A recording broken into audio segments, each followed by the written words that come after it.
Om Prapanna Parijataya Totra Vetraikapanaye Jnanamudraya Krishnaya Gita Mrtaduhe Namaha.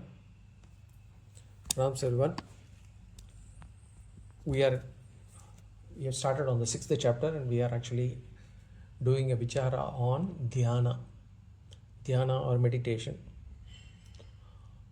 Initially, the last two classes we saw what Dhyana is meant for or what Dhyana is not meant for. And the two main distinct reasons for performing Dhyana. What is Dhyana meant for? Dhyana is meant for getting qualified for Jnana or for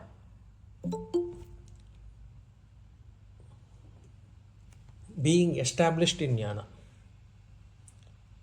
Dhyana cannot be meant or cannot be used for gaining knowledge, gaining Jnana. And of course, by performing Dhyana, there are some avantara phalam, some side benefits that we would get, but we should not be performing Dhyana for that purpose. And Dhyana, so we classified Dhyana as either Upasana or Nididhyasana. Upasana is the type of Dhyana that is performed before gaining knowledge, before gaining Atma Jnana, for the purpose of qualifying oneself to gain this knowledge.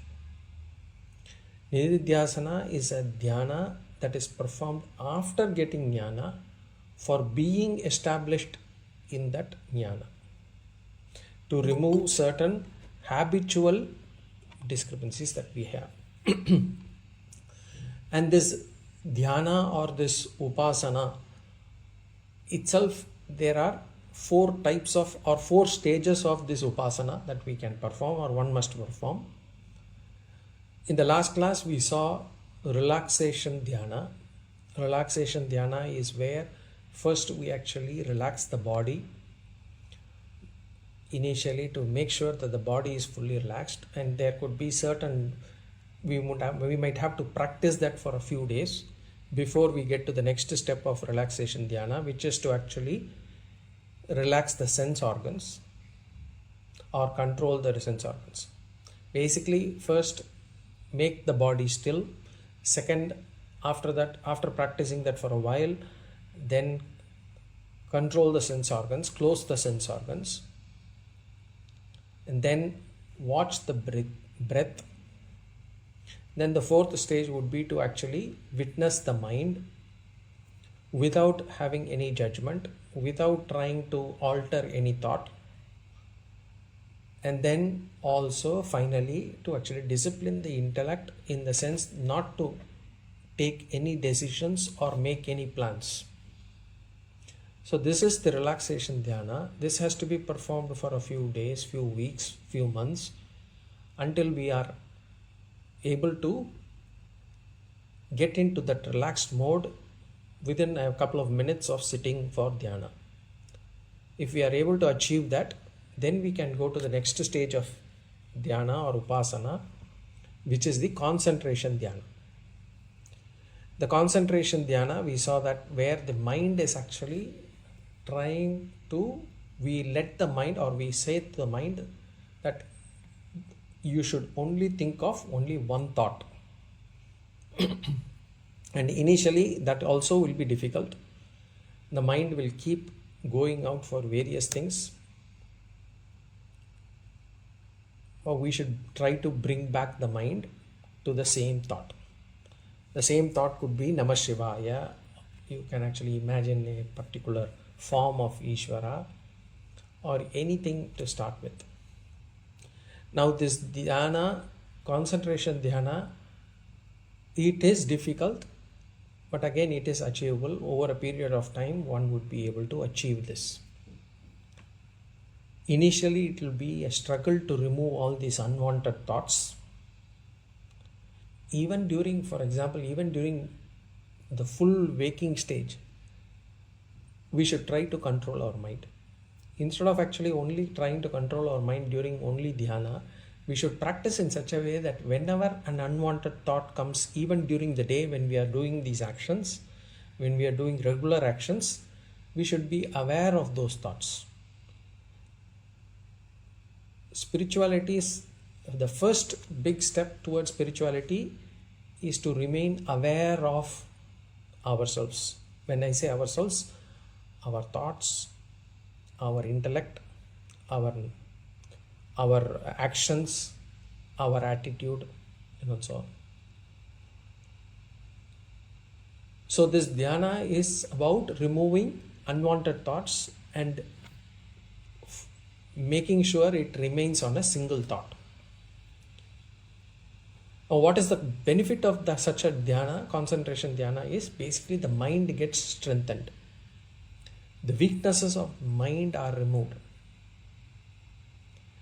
And if we are able to do this as a full-fledged occupation, if there are people who had actually let go of everything that they are doing in their lives and only focus on full-fledged this dhyana, they may get Aṣṭa Mahā Siddhis. But we, as I said in the last class, we should not be striving for that. We should not do that also. But it is not easy also. I mean, to do dhyana as a full-fledged occupation and be able to get to that stage where we are able to get Aṣṭa Mahā Siddhis, it requires tremendous amount of tapas and concentration. But concentration is a much needed qualification for gaining Atma Jnana.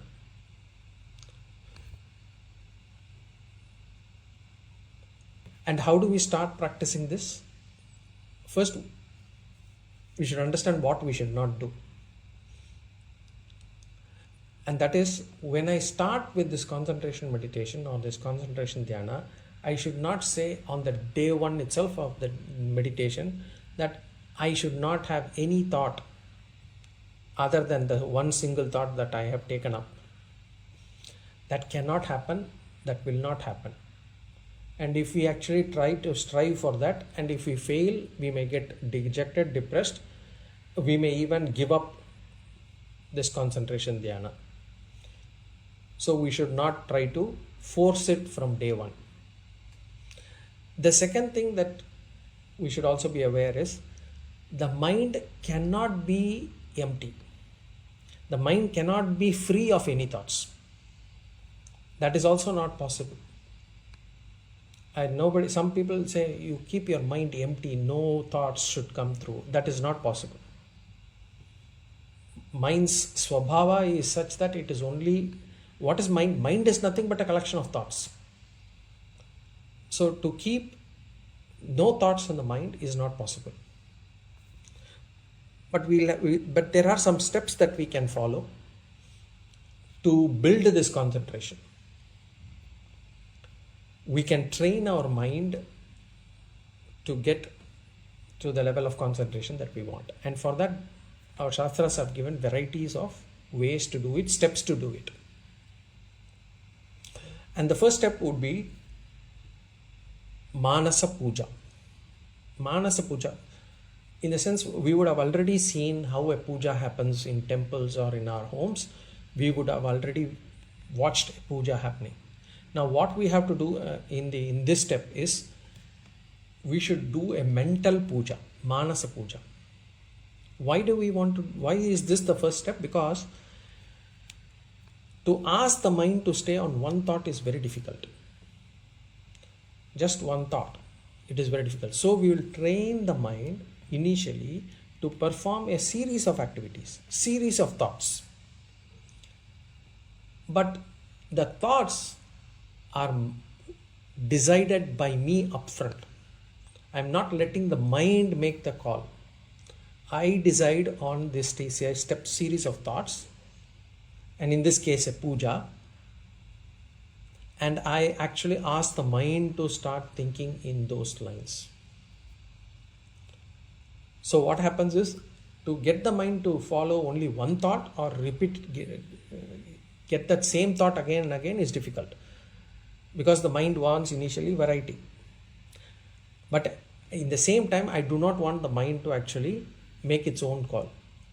So I let the mind know that you can have different thoughts, but only the thoughts that I want you to have. And that is done through a Mānasa Pūjā.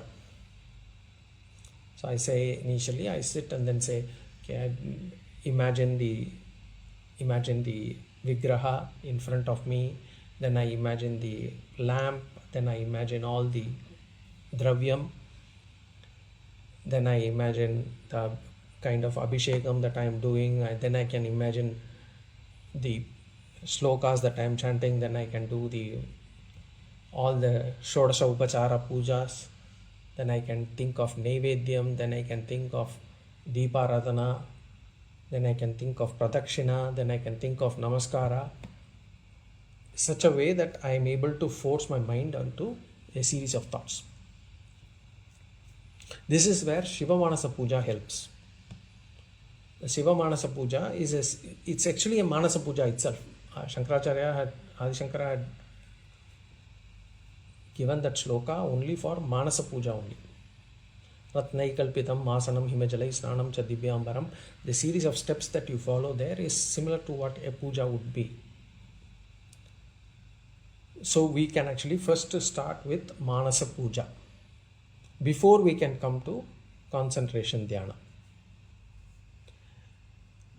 Then after we have actually done this for a few weeks, few days, whatever, and once we are able to get the mind to follow this trained set of thoughts, then we can start with the next step, which would be the Mānasa Pārāyaṇam. Mānasa Pārāyaṇam is difficult than Mānasa Pūjā. Here what we do is basically we chant a memorized sloka. For this we will have to memorize a sloka in the first place. But that memorized sloka we should be chanting within our mind without opening our mouth, without even murmuring. There should be no lip movement. It can be any sloka, it can be Gita sloka, Gita verses also. Important thing is we should not chant it loudly, we should not chant even within our mouth. We should chant only within our mind.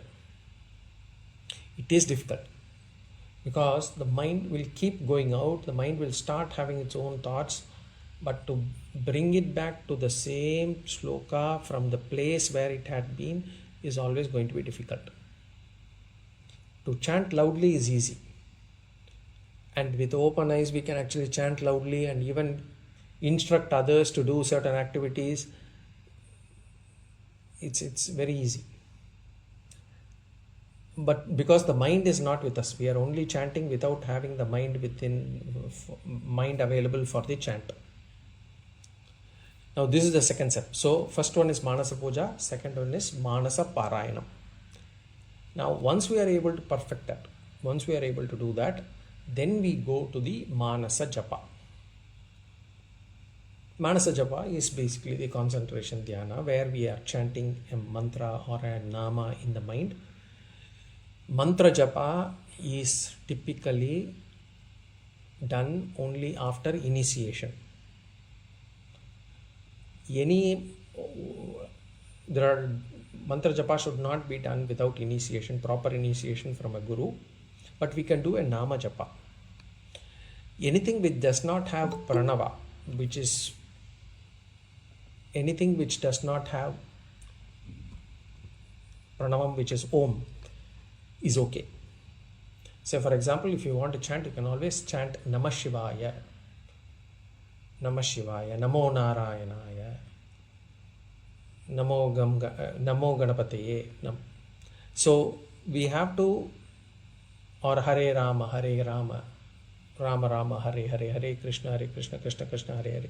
We can chant those kind of things. So once we do that, we have to practice.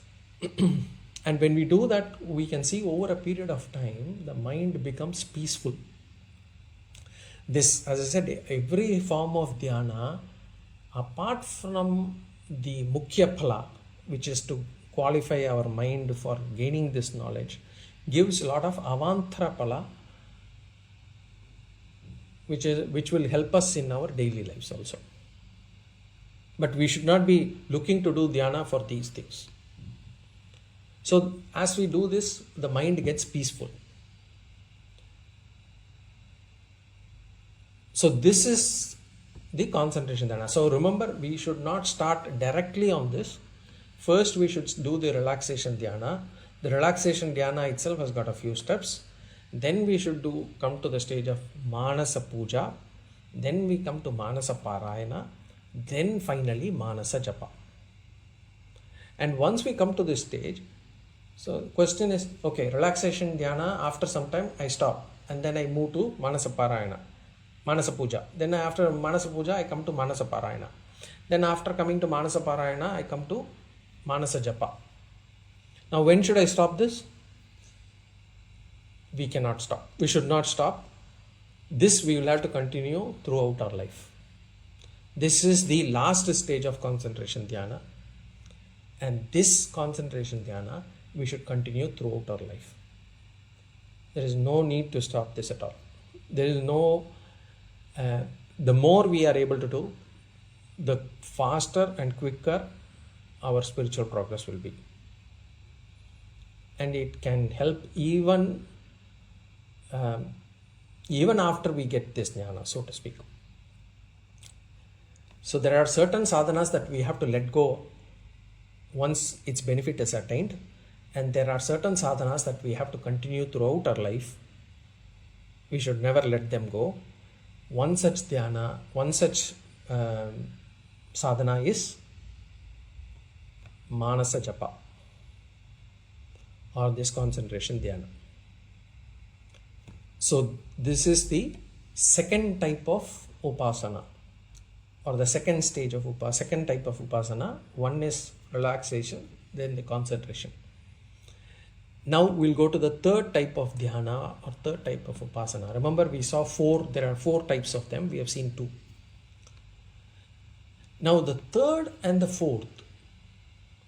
Now this relaxation dhyana and the concentration dhyana, the first and second, many of them, even when you go outside and somebody says, I'm going to teach you meditation, normally they teach you the first and the second. Primarily they focus on the second type of dhyana. The third and fourth is it is centered around Shastras. It is performed with the help of Shastras. For the first two types of dhyana, there is no need for any Vedanta or Dharma Shastra books or any dharmic books. And the first two are very popular forms of dhyana.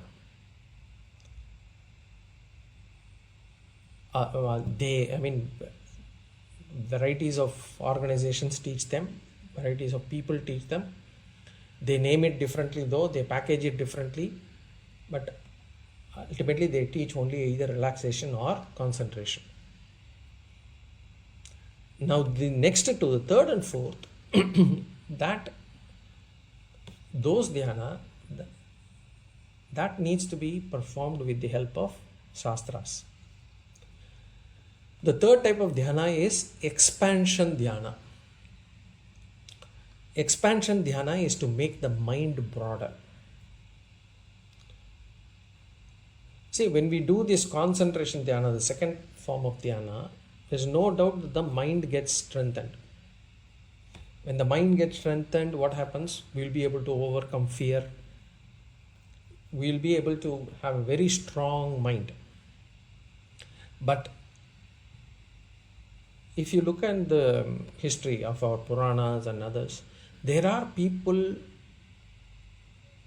who were on the wrong path. They have been able to achieve high degrees of concentration also. For example, we've seen Ravana, Hiranyakashipu, a lot of those people have actually performed tapas, intense concentration. And they have been able to get enormous amount of strength. And they have been able to get this, they have been able to free themselves from fear. But that strength and that absence of fear, they have used it for wrong purposes. So this strength and this absence of fear, it can be used for both good as well as bad purposes. So if we stop with the concentration dhyana, the mind will be strong, but it could be still narrow and selfish. And that narrowness and selfishness, or being selfish, will not help in getting ourselves qualified for Atma Jnana. And therefore, we should practice this expansion meditation or expansion dhyana. What is the purpose of this expansion dhyana? Generally, we always think of I, me and mine. Naan, enadu. I, me, mine. And that is a small circle. And by nature, human beings, we are selfish. What is the reason for us to be selfish?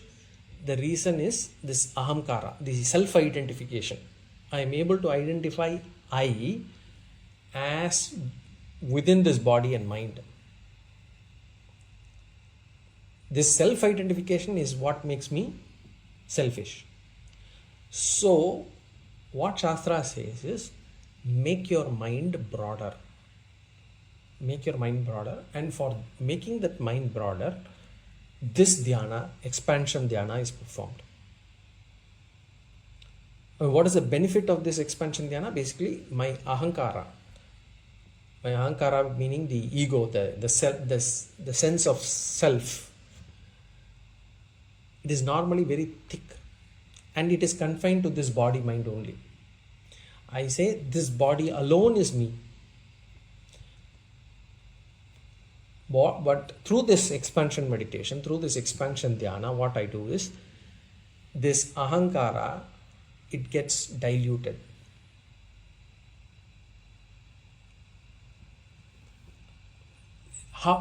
Is there any analogy where the ahankara gets diluted? Am I able to see where in any place where, any example where this ahankara gets diluted?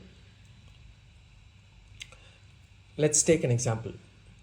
Suppose we enjoy a particular dish. We love a particular dish, a food item, and when we eat, what will happen? When we have this dish, we experience pleasure. We experience happiness. Why this happiness? Because this body enjoys. My body enjoys, I am enjoying, and therefore I experience happiness. Now, the same person, if the same person becomes a parent, a mother or a father, then what happens? That person gets greater happiness when he or she sees their child enjoying that same dish. So I may not enjoy myself, I may not even have it, but the moment my child has it, I get greater happiness. Why does this happen? Because the self-abhimana, the self-identification earlier was limited to my own body. Now, after becoming a parent, what happens? That identification, it extends beyond this body and into the body of the child. I see the child no different from me. In fact, I have greater abhimana on the child, on the child's body, than on mine. So the ahankara, it has expanded beyond my body. The ahankara has become diluted. The mind has become expanded. And that is the reason for actually family, to start with. Why is family created in our societal structure, according to in our Shastras, is to ensure that the sense identification, the self-identification gets slowly diluted. So earlier the happiness came only when one body ate. Now happiness arises even when another body eats. So ordinarily this does not happen with Strangers. If some other stranger eats, I do not get that happiness. Say if I go to a restaurant, have coffee, somebody else eats a full meal in front of me, I don't feel happy that that person eats. Because why? Our abhimana does not include that person. But when we share with what we have with our children, we feel happier. In fact, more happy than if we had consumed it ourselves. And as I said, this is one of the reasons why Grihastha Ashrama, householder life, is an integral part of Dharma. Because through such relationships, initially I share it with my spouse, then I share it with children, the abhimana naturally spreads. So when the sense of I expands, we begin to experience happiness even when other bodies enjoy. Even when our own body is not directly enjoying. This is the dilution of ahankara, the expansion of mind. And this is exactly what this dhyana is meant to cultivate. Now the problem is, this expansion today, it stops with the family. It does not go any further. Our identification may extend from me to my spouse, my children. That's all. It does not go any further. But there are people. The expansion dhyana, there are people, even probably they would have done this expansion dhyana, or they would have got this through some other sadhanas, where they are able to actually enjoy by seeing strangers enjoy. That is the ultimate aim of this expansion meditation. The expansion dhyana, it ensures that the expansion does not stop with the family, but it extends to all jiva rasis, all living beings, not just human beings. That's why our shastras say all beings are children of Ishvara. Vasudhaiva Kutumbakam. The whole world is one family. So when we understand this, the mind expands, the abhimana. What is abhimana? The identification. The identification of I, mine. That has to spread beyond this natural, so-called natural, but more importantly, narrow boundaries. And for this dhyana, we cannot rely on emotions alone. If I rely on emotions alone, my expansion may not go beyond my family. So we must rely on Shastra. And what does Shastra, how does Shastra help here? Now Shastras speak of Vyashti and Samashti. Vyashti means the individual. Individual meaning the body-mind complex. This is Vyashti. Samashti means the total, the universe. And what Shastra says is, or Shastra declares, that this Vyashti and the Samashti are one. Vyashti and Samashti are one. This, and if we ask which, there are Upanishads which teach this dhyana. Chandogya Upanishad says, Sarvam Kalvidam Brahma.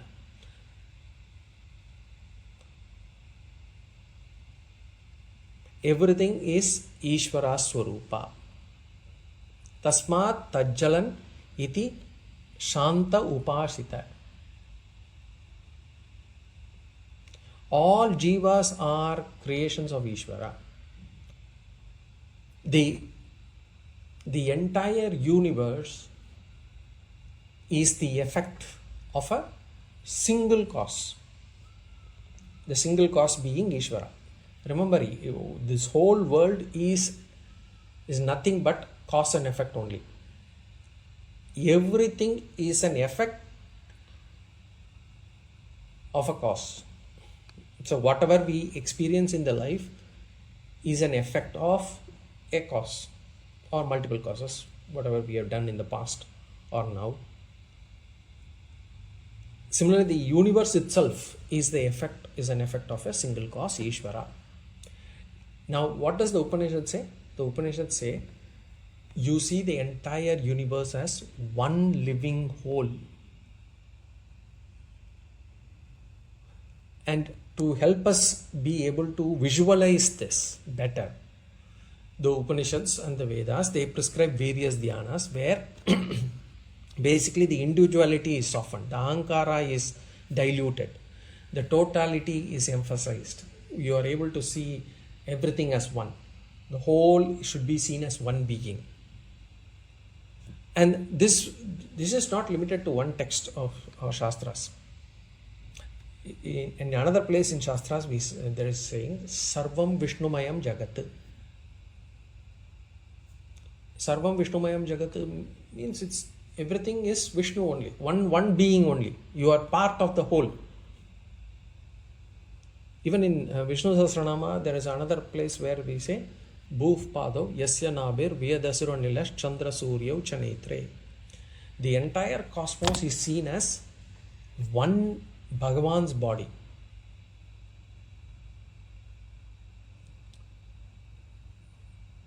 In Sri Rudram, we say everything is Shiva.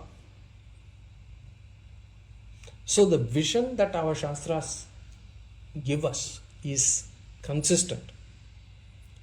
Everywhere it keeps saying that all that exists is Ishvara. Sarvam Kalvidam Brahma, Chandogya Upanishad we saw. So how does this help? Or what Shastras expect us to do? Based on that, Shastra says, remove your likes and dislikes. Remove your raga dvesha. Reduce your raga dvesha. See this universe as only Ishvara. Everything is Ishvara. So why do you need to hate somebody, dislike something? The world, the people, animals, insects, everything are seen as Ishvara's creation, Ishvara's effect, Ishvara's Swarupa.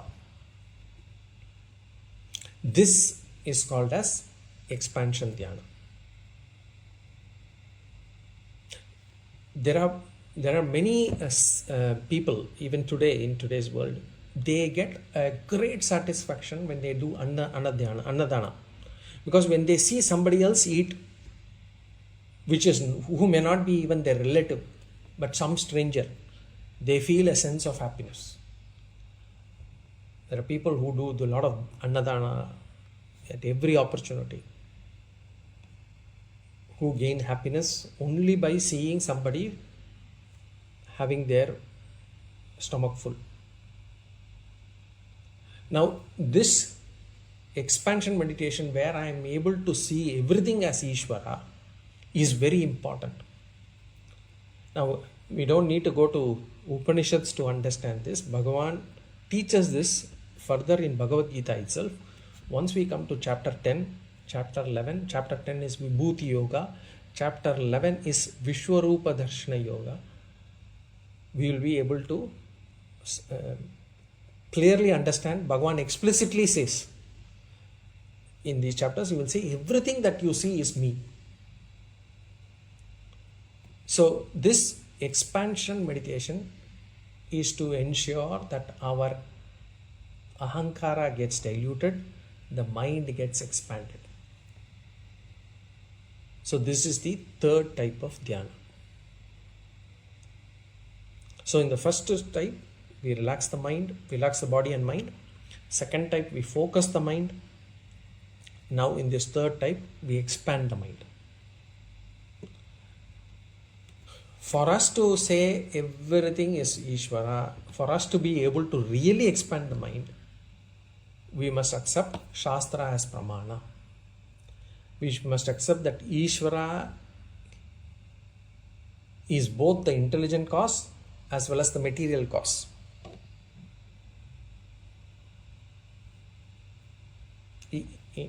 Ishvara to be the intelligent cause is easy to understand, easy to accept. There has to be something which is intelligent, which has been able to create this wonderful functioning world, universe. But to say that Ishvara is the material, as in Ishvara is appearing or manifesting or is seen, is appearing in these various forms, that requires for us to believe, or we have to accept something which is Shastras. So Shastras become our pramana, and then we say, okay, Ishvara is everywhere, or everything that we see is Ishvara. And when we understand that and we start meditating upon that, our ahankara expands, our mamakara also expands. What I see is not just this physical body, I see myself as everything in this world. So the attitude moves from this is mine, from this is mine, it becomes all are related to me. So as we do this dhyana, what happens is there are some psychological benefits that we get. As a result of performing this dhyana, a lot of asuri gunas weaken within ourselves. We may want to believe, or we may want to reiterate to ourselves that we do not have asuri gunas, but in reality we do have them. We may want to fool ourselves, but we do have these asuri gunas. What are those asuri gunas? We have raga, we have attachment, we have dvesha, we have hatred towards a lot of things. We have jealousy, asuya. We may want to believe we do not have, but wherever we are in a position to compare, wherever we are saying, why can't the other person, why does the other person, how does the other person have it, there is asuya. We have fear, bhaya. So all these asuri gunas, they weaken through this dhyana.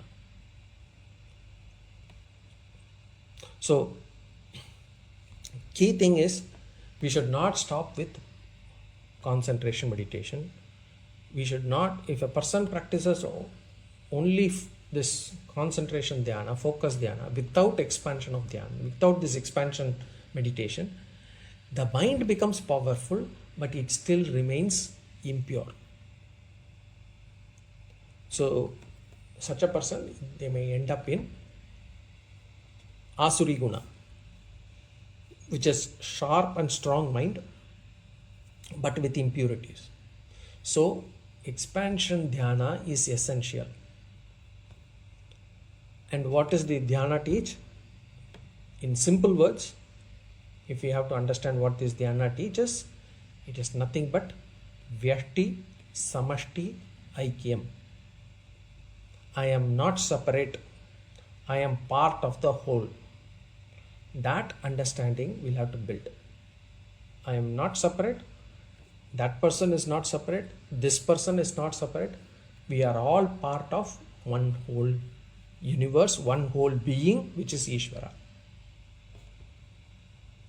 So this is the expansion dhyana. This is the third type. So relaxation, concentration, expansion. Now we will come to the fourth dhyana, which is known as value dhyana.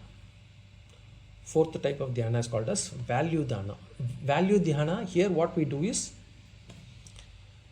we meditate upon values which are taught in our Dharma Shastras, Bhagavad Gita, whatever. So for example, we have already seen in chapter 13, Amanitvam, Adambitvam, Ahimsa, Kshanti, Arjavam.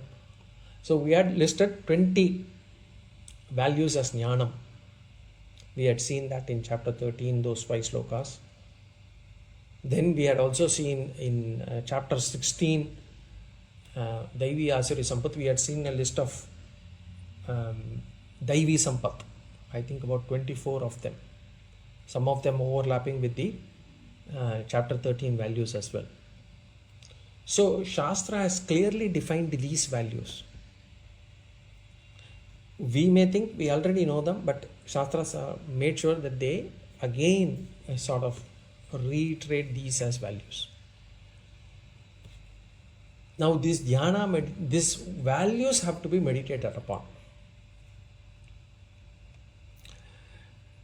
So when I say dhyanas must be meditated upon, some people may question or ask, what can dhyana or meditation do in this case? Values must be practiced. What is the use of meditating upon them? Now that is a valid question. Why do we need to meditate upon values? Should we not just practice them? Say let's take an example. Let's take a person. A person has a character flaw. What is a character flaw this person has? In this case, say for example, this person is not able to share.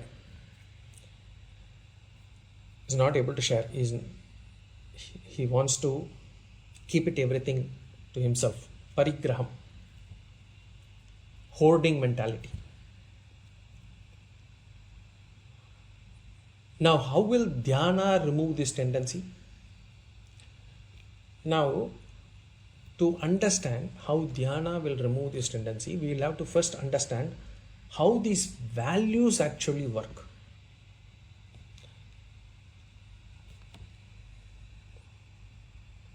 Now, this will become a little, a kind of a splitting of hair. You will have to bear with me, but this is how the values work. And this has been beautifully explained in many places by Swami Dayananda Saraswati. We have to understand the value of values. First of all, when we talk about values, all of us know already all these values. As in, all this, whatever is dharma, we know they are values. And every one of us know what is dharma, what is adharma. Even a thief knows what is dharma, what is adharma. That is why a thief also, he does not want his partner to cheat him. Because he knows to cheat is wrong. So, but if you look at it, we know what is dharma, what is adharma, but our life is not determined by how many values we know. Life is determined by the value we place on those values.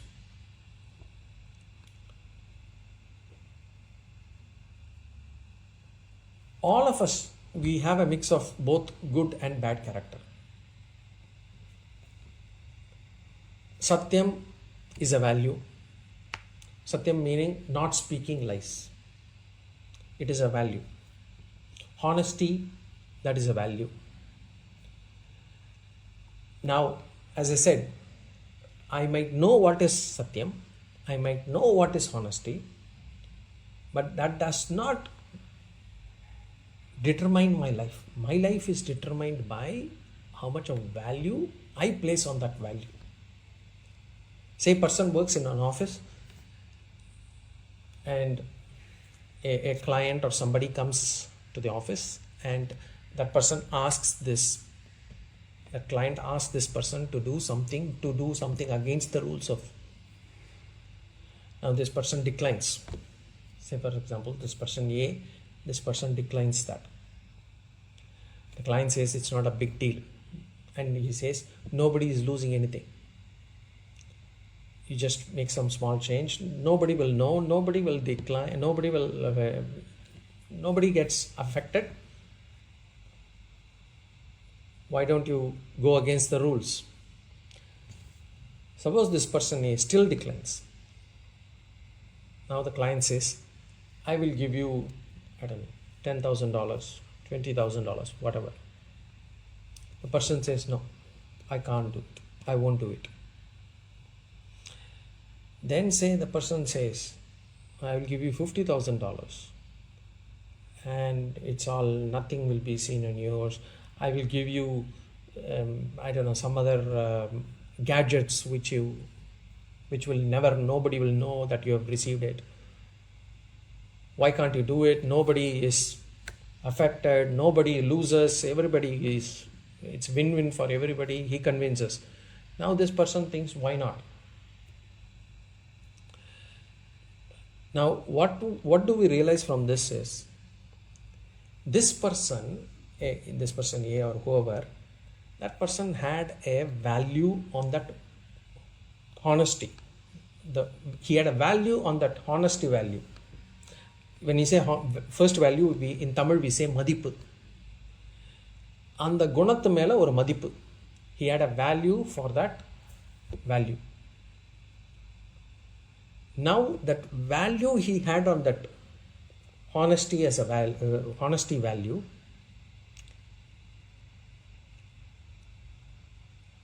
is definitely more than that $10,000, because he did not agree for that. When the client offered 10,000, he did not offer to go against the rules. But that value that he had on that honesty is definitely lesser than that the 50,000. So this is what we have to understand.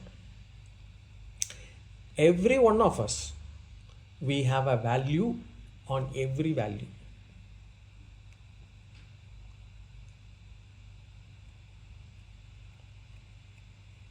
And what determines that is a lot of factors. It determines on our individual personality,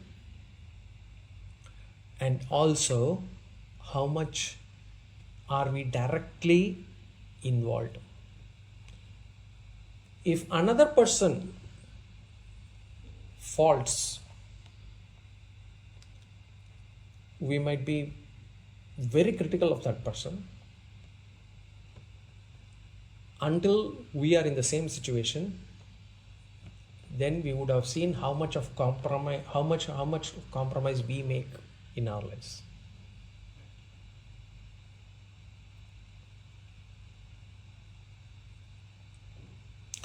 Say for example, a person works in an organization, honesty as a value, that person has committed a mistake.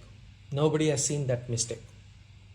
Now, if he lets the organization know, which he should be rightfully doing so, if he lets the organization know, for example, the organization might say, you do not get your bonus, you will not your salary, or your promotion will be stopped for a few years.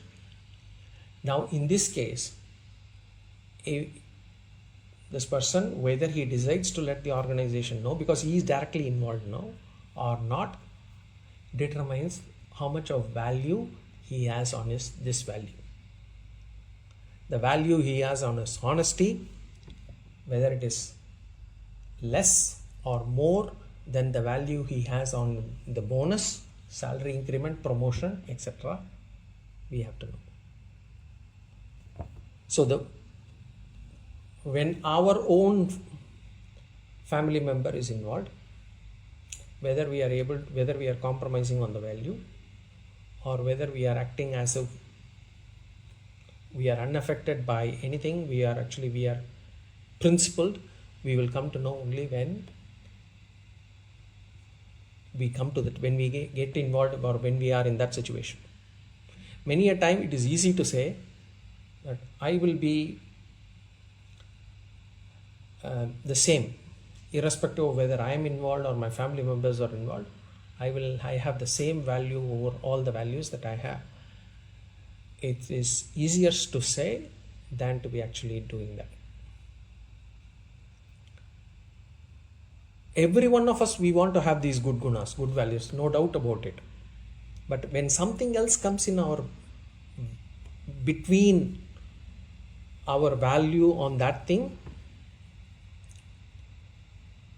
then of course our minds get weakened.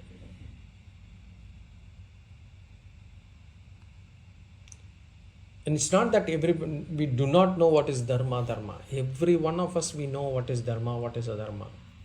But this knowledge, that does not determine our life. That does not determine our actions. So knowing dharma and adharma alone is not enough for us to live a life of values. it is determined by the value that we have on that dharma and adharma jnana. And only for that reason only, Raja Harishchandra's story, it is not for us to know that we will have to speak the truth. So when we are taught Harishchandra story, it is not for us to know, oh, we must speak the truth. We already know that we must speak the truth. Much before we would have heard about Raja Harishchandra's story. Then what is the story for? The story is for us to understand that the value we have on that Satyam is not enough. The value that we have on that value called Satyam, it is not enough. Harishchandra taught us through his life what sort of value one must have on that value called Satyam. In his case, for example, he was subject to extreme poverty. He had lost his kingdom, he had lost his son, he had lost his wife. He did not have even money to cremate his son, and yet he did not lose his value on Satyam. So it is more to explain what is the sense of value that one must have on all these values. And by having that value, one gets enormous peace. That is what the story teaches us. For example, in Harishchandra's case, how much value should one place on truth, Satyam? What it wants to convey is the truth brings higher happiness even amidst suffering. Even if you are physically suffering, it brings you mental happiness, satisfaction by following truth. The entire Dharma Shastra, all this Ramayana, Mahabharata, Puranas, they exist not to teach us values.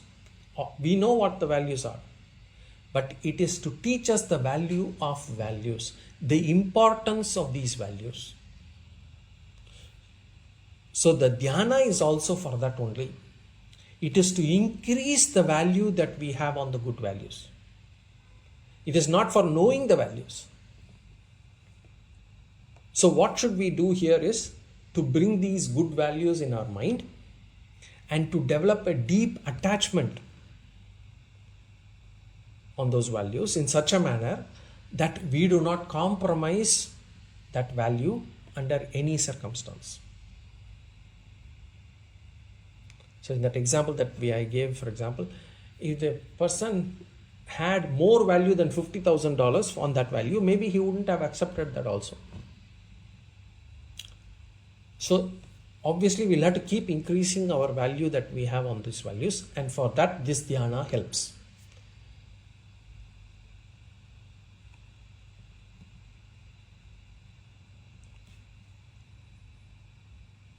And why do we need to increase the values? Why we need to have a higher value for all these values? Because we may compromise only because we do not know, we have not realized the value of, say for example, speaking the truth, or value of being honest.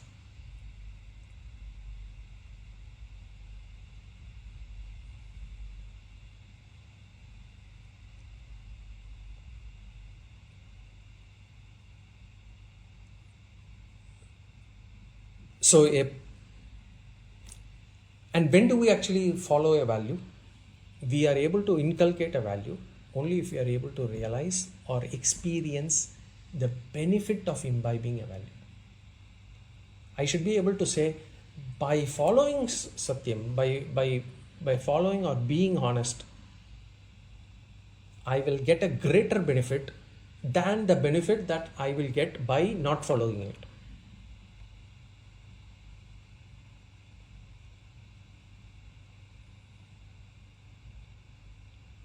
So If a person speaks lies, there is no point in criticizing that person. Why?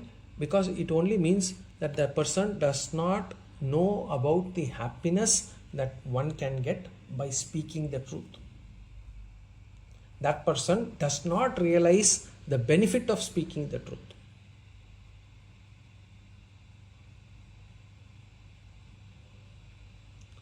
We are looking for lower happiness by not following the value without realizing the higher happiness that one might get by following the value.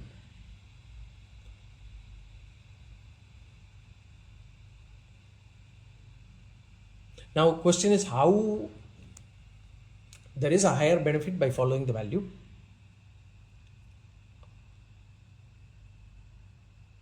And how do I know? How will I experience that higher happiness? Only if I follow the value. Only if I follow the value, I will experience the higher happiness, experience the benefit. But when can I follow the value? When will I follow the value? Only if I experience the benefit, I will follow the value. Until the time I know what $50,000 will do for me, so I know how much of happiness I can get out of $50,000. So I will take this opportunity to actually let go of the value. Why? Because I have not experienced the benefit of following that value. So it's a catch-22. Only if you follow a value, I will experience the benefit. But only if I experience the benefit, I will be able to follow the value.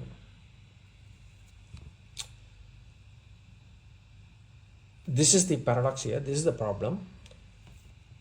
In other words, for example, only if a person who has experienced the benefit of doing tyaga, sacrifice, he will be able to do tyaga.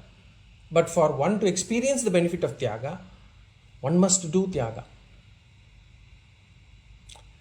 This is the reason why many people do not follow the values. Not that they do not know. Everybody knows. But why they do not follow? Because they do not know the benefit of following the value. They are not able to realize how much of happiness or how much of satisfaction or the real benefit of following the value.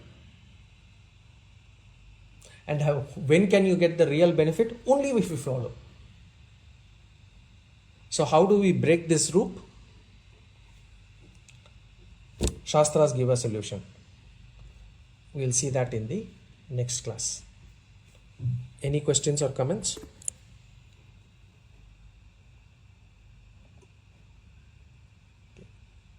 If not, we will see again in the next class. Om Purnamada Purnamidam Purnat Purnamudachyate Purnasya Purnamadaya Purnameva Vashishyate. Om Shanti Shanti Shanti. Harihi Om Shri Gurubhyo Namaha. Harihi Om.